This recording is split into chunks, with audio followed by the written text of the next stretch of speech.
बिस्मिल्लाहिर्रहमानिर्रहीम। Assalamu alaikum and welcome back to another lesson of English subject for grade 4. Students, yesterday we went through the poem Leisure and today we are moving on to its exercise. अच्छा, यहाँ आज जो मुझे exercise में questions नज़र आ रहे हैं वो सिर्फ दो हैं. एक question number 1, what is the meaning of the word leisure, और एक है question number 2, what do you think the following phrases mean. तो 3 फ्रेजेस दी हैं, उनके मीनिंग बताने हैं. तो मतलब आज का ये जो एक्सरसाइज का काम है वो इंतहाई शॉर्ट है, तो इसलिए हम पार्ट बी में से भी कुछ काम इसी लेक्चर में करेंगे. और इसके अलावा यहाँ पर कुछ क्वेश्चंस दिए हुए हैं नीचे. Which stanza do you think is most important. आपकी नज़र में कौन सा इम्पॉर्टेंट है वो आप अपनी मर्ज़ी से कोई भी स्टैंजा इसके आंसर में लिख सकते हैं. And which stanza did you like the best. कौन सा स्टैंजा आपको पसंद आया वो भी आपकी मर्ज़ी है, आप उसमें से क्या लिखते हो. जो नेक्स्ट क्वेश्चन है इसमें आपसे ब्यूटी के बारे में क्वेश्चन पूछा गया है कि what does beauty do like a person. तो इस क्वेश्चन को भी आज हम नीट कॉपी में लिखेंगे. ठीक है, तो हमारे पास 3 क्वेश्चंस है टोटल जो हमने नीट कॉपी में लिखने हैं. ठीक है, और पार्ट बी में से हम प्रीफिक्सेस और गेस द वर्ड्स इसी लेक्चर में रिकॉर्ड करेंगे. So let's begin our work. The first question is, what is the meaning of the word leisure. What is the meaning of the word leisure? Okay, what is the meaning of the word leisure? आपको मैंने क्या बताया था कि क्या meaning है इसका. Leisure means free time to take rest, or we can say that leisure means free time to be relaxed. ठीक है, या फिर दोनों ही लिख सकते हैं कि leisure means free time to take rest and be relaxed. So let's see how are we going to write this in our neat notebook. Okay, what is the meaning of the word leisure? Leisure means free time to take rest and be relaxed. Leisure means free time to take rest and be relaxed. What is the meaning of the word leisure? Leisure means free time to take rest and be relaxed. What do you think the following phrases mean? What do you think the following phrases mean? Number 1 is full of care, full of tensions. Full of care, full of tensions. ठीक है, full of care, full of tensions को भी कहते हैं, full of worries को भी कहते हैं. Streams full of stars, light reflected in water.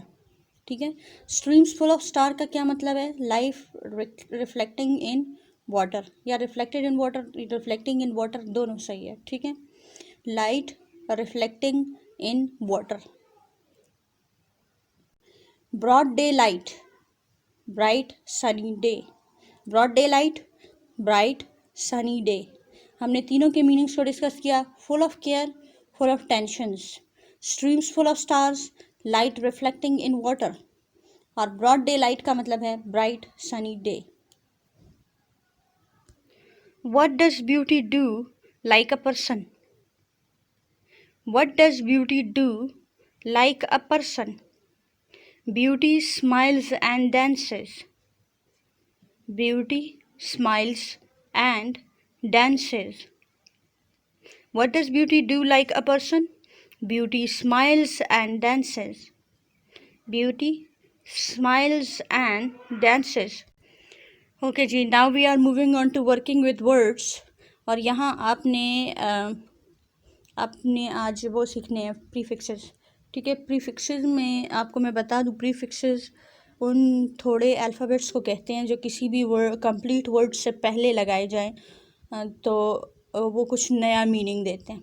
अच्छा, प्रीफिक्सेस के बारे में अक्सर ये कहा जाता है कि ये ऑपोजिट्स बनाने के लिए इस्तेमाल किए जाते हैं, लेकिन ज़रूरी नहीं है कि वो हमेशा ऑपोजिट ही बनाए. कभी कभार वो कुछ और मीनिंग ऐड करते हैं. ठीक है, तो ये बात बिल्कुल जहन से निकाल दें कि प्रीफिक्सेस ऑपोजिट्स बनाने के लिए यूज़ होते हैं. मोस्टली ऑपोजिट्स बनाने के लिए ही होते हैं, लेकिन सारे ऑपोजिट्स नहीं बनाते। ठीक है। कंप्लीट वर्ड से पहले एक या दो अल्फ़ाबेट्स ऐसे लगाना जिससे वर्ड का मीनिंग कुछ चेंज हो जाए या वो कुछ नया मीनिंग देने लगे, तो उसको प्रीफिक्स कहते हैं। ठीक है। प्री का मतलब है पहले, फिक्स का मतलब है लगाना, प्रीफिक्स पहले लगाना। ठीक है।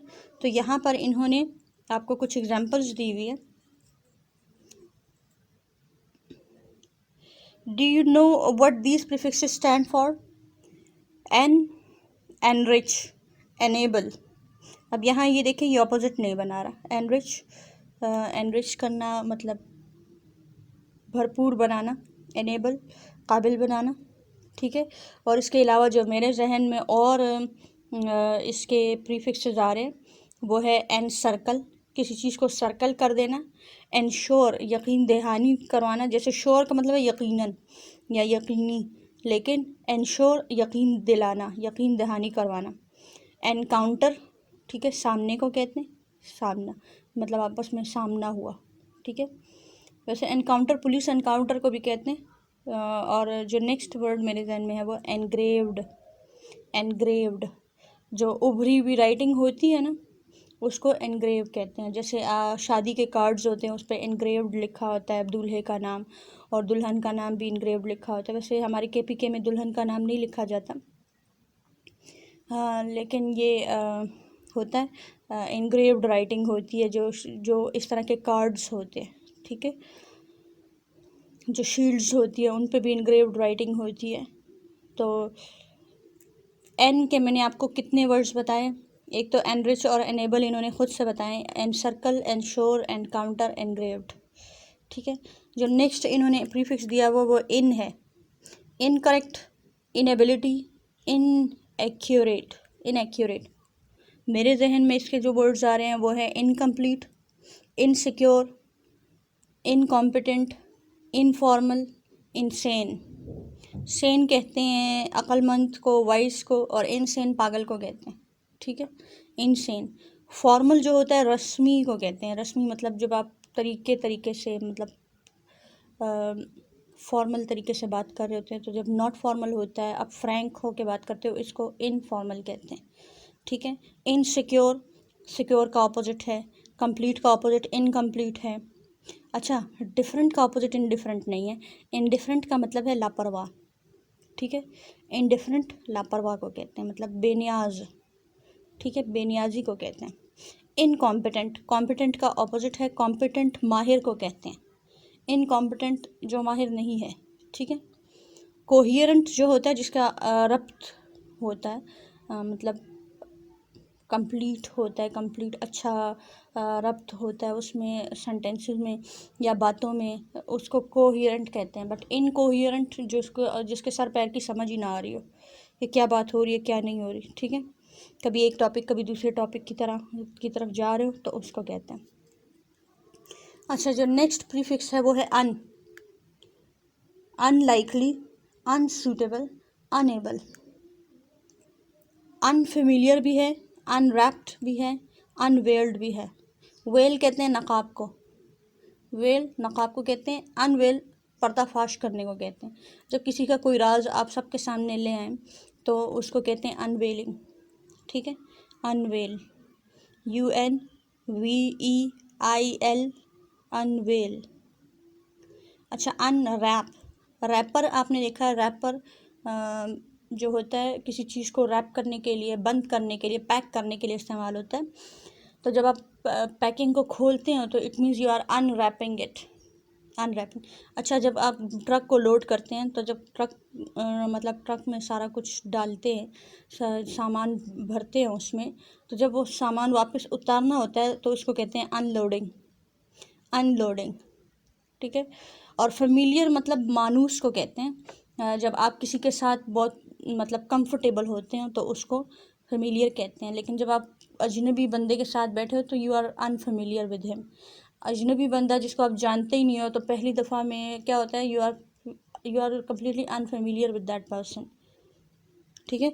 अच्छा, डिस के कुछ और वर्ड्स हम यहाँ पे डिस्कस करेंगे। डिससेटिस्फाइड, सेटिस्फाइड होता है मुतमईन, डिससेटिस्फाइड नॉट सेटिस्फाइड, ओके।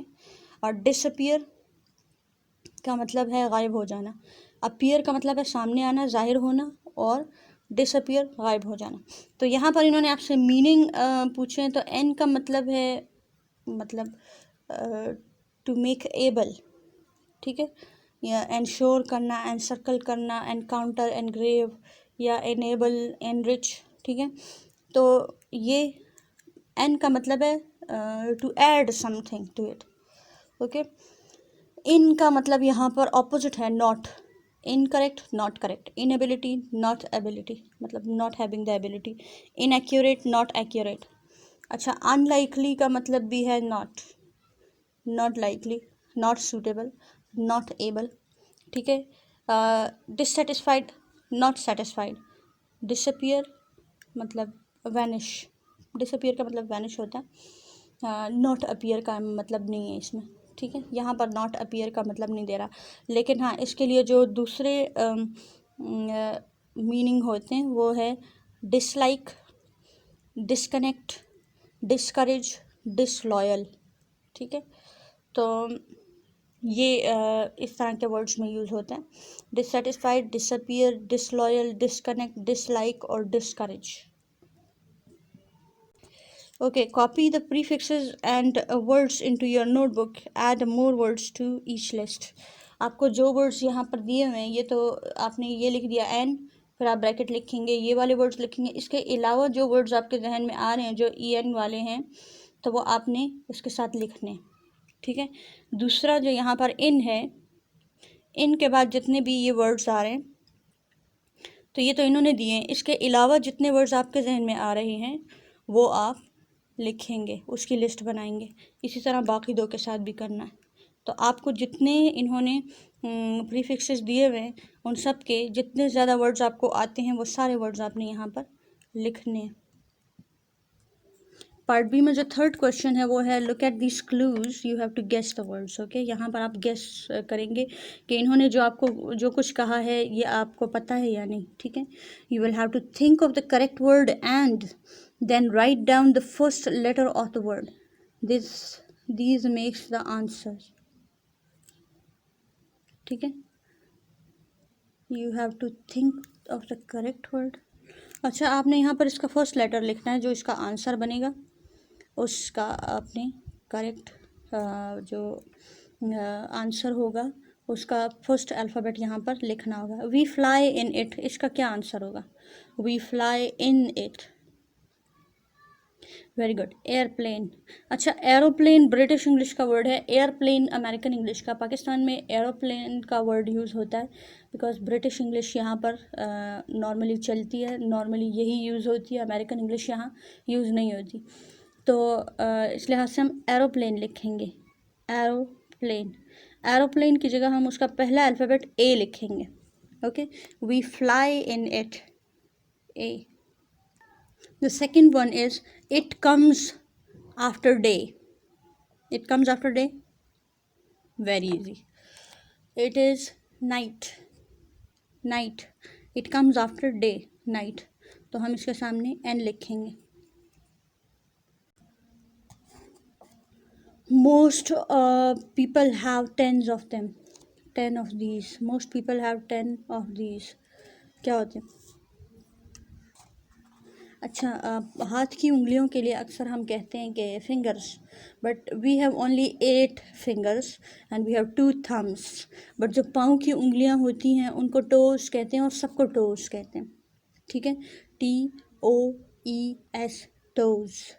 तो हम यहाँ पर फिंगर्स नहीं लिखेंगे, यहाँ थम नहीं लिखेंगे, क्योंकि ये 10 नहीं होते। अगर हम थम की बात करें तो we have only 2 Thums.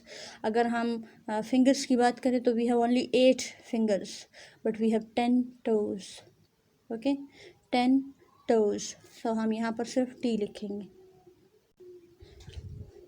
4 tense, 4 tense क्या होते हैं? कोई आइडिया है? जब 4 10, एक 10 हो, दूसरा 10 हो, तीसरा 10 और फोर्थ 10 हो जाए तो 4 टेंस मिलकर कितने बनाते हैं? Very good, 40। 40 का एफ हम पहले लिखेंगे। ओके 40 का एफ हमने लिख दिया। The citizen of Italy, Italy के रहने वाले बंदे को क्या कहते हैं? Italian, Italian. तो हम यहाँ पर आई लिखेंगे। The title of the poem you have just red, जो पोएम अभी हमने पढ़ी है उसका नाम क्या था? लेजर। अच्छा, लेजर का जो फर्स्ट लेटर है वो है एल है। Okay, not a few, lots. Lots को क्या कहते हैं? मैनी। Very good. लॉट्स को क्या कहते हैं? मैनी। तो एम हम यहाँ पर लिखेंगे। An examination, an examination, examination को क्या कहते हैं? मतलब दूसरा वर्ड इसके लिए क्या इस्तेमाल किया जा सकता है? It's a test, test. Not the left, the opposite. अच्छा, लेफ्ट का जो ऑपोजिट है वो क्या है? Very good, right. लेफ्ट का ऑपोजिट क्या है? Right. Okay, liquid for writing, liquid for writing, ink, ink. Larger than a town, town से बड़े एरिया को क्या कहते हैं? जो बड़े प्लेस को क्या कहते हैं? Very good, city, city. और married to a queen, queen से शादी करने वाले को क्या कहते हैं? मतलब the male of queen is king, king. अच्छा, सिर्फ लास्ट अल्फ़ाबेट लिखवाने का इनका मकसद क्या था? उसके लिए देख लेते हैं इनको आखिर के जो अल्फ़ाबेट्स हैं। ANT, आंट, आंट चूंटी को कहते हैं, ठीक है। FILM, film. इससे भी एक वर्ड बन रहा है ABCD, मतलब ये 4 जो गेस द वर्ड्स हैं उन सबको मिला के ये एक वर्ड बन रहा है FILM, फिल्म। और जो नेक्स्ट वर्ड है उससे क्या बन रहा है? TRICK, ट्रिक, ट्रिक, ठीक है। तो इन्होंने ये वर्ड्स यहाँ पर बनाने थे, तो इस वजह से इन्होंने सिर्फ एक अल्फ़ाबेट लिखने का कहा, कंप्लीट स्पेलिंग लिखने का नहीं कहा। So this was all for today. आप जितना आज काम हुआ है उसको आप, वही आपका होमवर्क है। आप प्रीफिक्सेस के बहुत सारे और वर्ड्स ढूंढेंगे। जो प्रीफिक्सेस आपको 4 मिली हैं उनके जितने भी वर्ड्स आपको मिलते हैं वो सारे वर्ड्स की पूरी लिस्ट बना के आपने हमें व्हाट्सएप करनी है। और ये वाला काम जो हमने बुक में किया है इसको भी आप बुक के ऊपर करेंगे। सो I hope you will do the homework. This was all for today. Have a nice day. Thanks for your time. Allah Hafiz.